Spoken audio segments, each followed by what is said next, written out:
Hey guys, out here on the farm today, and we're out with the goats, letting them out on the driveway to kind of knock back some of the brush. It's kind of interesting, it's tomorrow is going to be October 1st, and there's still so many things popping out. I don't know if you can see here. Let me see if we can get it in the picture here. Where are they? If you look back in there, there's some Turk's cap popping. Miss M says that you can brew it. It tastes like lemonade. Is that right? Lemonade? Lemonade. And there's some beauty berries popping in here as well. Like I said, tomorrow's October 1st, and berries are still popping. It's kind of neat. The beauty berries. Miss M made some jam from those a couple of years ago. She said it was delicious, and it had a nice, was it pink or mauve, or what color were those? Pink jelly from the beauty berries. There's seems to always be something in bloom out here, some sort of wild foraging that can be done. I know there's a lot of edibles, and there's also medicinals, and I think that's when you're trying to be self-sustainable and do your own thing, I think medicine or medicinals is one of the things that you should really take a look at, especially what grows in your area, what you can make them into, like Miss M. Some of you may know, Miss M makes this salve from all kinds of stuff that she harvests out here on the farm that just grows wild. Oh God, I can't remember the name of it. Miss M. Comfrey. Comfrey. There we go. She makes some comfrey and comfrey salve. And what's that good for? What's that salve good for? Knitting your bones. Knitting your bones. It's toothache tree. She's looking at, what's it called? Toothache tree? Hercules Club, yeah. And what's that good for? It will numb your mouth if you have a toothache. Numb your mouth. So it's called toothache? Toothache tree? Let's see. What are we doing here? What is it? Toothache tree. That's kind of cool. Where is it? There it is. And it's good for your numbing your mouth if you got a toothache. Very cool. Very cool. Look at that. Who knew? I know a very little bit myself. Miss M is a whiz with that sort of stuff. She's all about the medicinals and herbal concoctions. She also made a mushroom tincture. Actually, two different kinds of mushroom tincture. What'd you make there, Miss M? Lion's mane and reishi. And what does what? Lion's mane is good for cognition and regeneration, potentially, of nerves and brain cells. And what's the other one? Reishi. What's that good for out here? Everything. Everything. Everything. It's good for everything. There you have it. So, making tinctures, making salve, just from stuff that grows wild out here. Stocking up your apothecary and making sure you have supplies to, on the off chance that you get sick, you get injured, got a toothache. What was that plant called, the toothache plant? Hercules Club. Grows wild out here. Who knew? So, these are things maybe you should look in your area, pick up a couple of books, see what grows native in your area. Behind me here, this isn't a wild plant by any means. It's a fig that was planted a couple of years ago and seems to be doing pretty well overall. But back to the wild stuff. What else grows out here, Miss M? Willow. What's that good for? Aspirin. Salicylic acid for, it acts like an aspirin?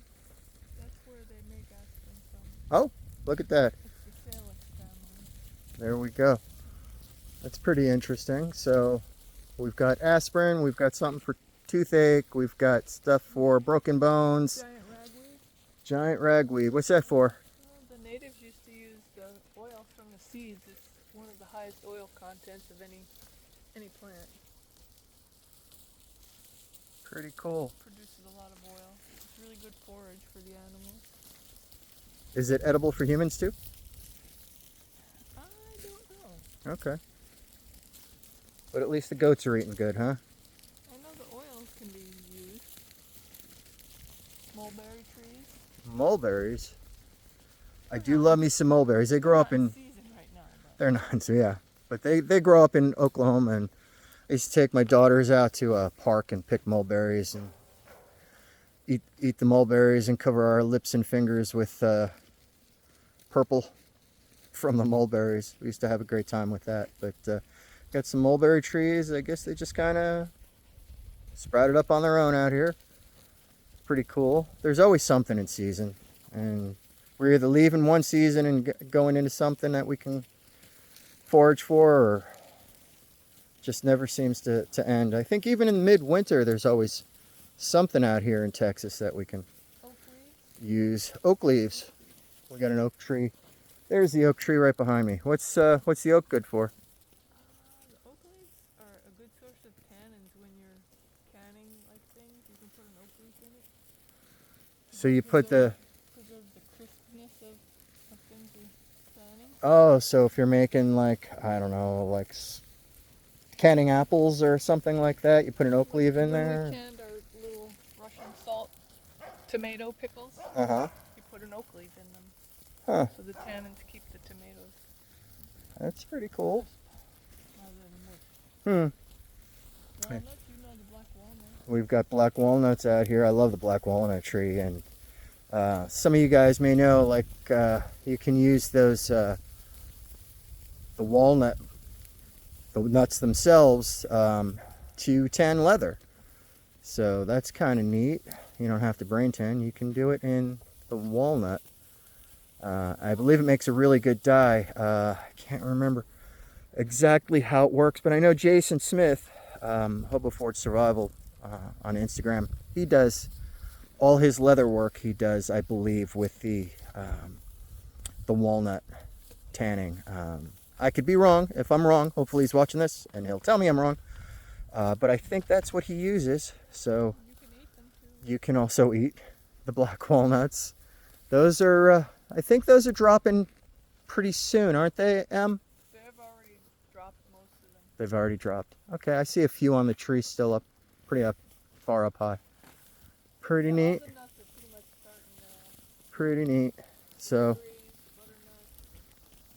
butternut. all kinds of good stuff out here. Just wild foraging, and things just you just got to know what to look for. Like I said, I'm not very good at that sort of thing, but Miss M is a whiz. I have a couple of pamphlets at home that I picked up trying to educate myself on wild foraging for medicinals and edibles and that sort of thing. But Miss M, she's got mind like a trap. She remembers all that stuff off the top of her head. And if I ever get sick, I guess she's the one I'm going to. Thank God I love her, and she's standing right here with me. I fixed you last time. So she's I've used her salves and creams and ointments on some of you may remember when I had a little mishap on my motorcycle. Turns out I ended up breaking a little bone in my foot and a couple of toes in that little mishap, and I used some. She sent me home with, what was it that you sent me home with? Comfrey. Comfrey, a little piece of comfrey. And what do you do? Comfrey poultice. Yeah, make a poultice, just kind of. What do you do with it? Put it on the area. Okay, there we go. That's seemed to help. Your flu balm that you just had. Oh yeah, and had a little flu last week, and she recommended a little. She calls it a flu balm, and drank that for a couple days, good as new. So you don't need to run to a hospital or the clinic or an emergency room. You don't need to spend hundreds or even thousands of dollars on medications like aspirin and all kinds of crazy stuff. Now, this is not a video promoting don't talk to your doctor. Always talk to your doctor. Seek advice from a medical professional. I'm not saying not to do that, but it's nice to not be reliant on the whole big pharma thing and the current modern day medical establishment that I don't always agree with, and I kind of want to stay as far away from as I possibly can right now. Always seek medical professional opinions. Let me make that clear. I don't want someone going, oh, look, Bill said don't go, and now I'm dead. No, that's not what I'm saying.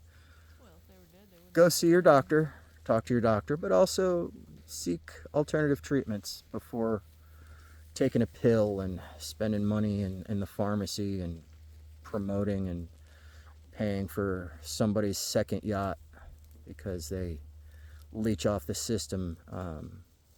Do it yourself, man. Grow your own.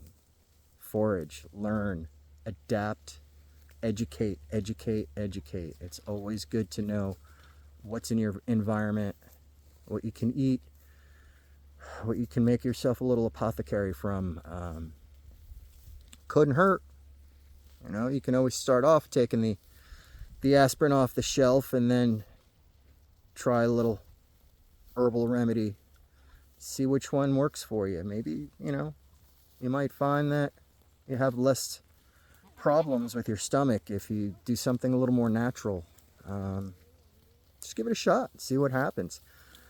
You know, there's always, I think, even in, except for the most major industrialized cities, I think even in suburbia, you'll find medicinals. You'll find edibles. They're all around. You know, you just got to educate yourself, know what to look for, and give things a try. See what happens. All right, guys. I'm going to end it there. Look at that. I'm only 12 minutes in. Oh, I'm doing better. All right, so pick up a book, do some research, go to the library.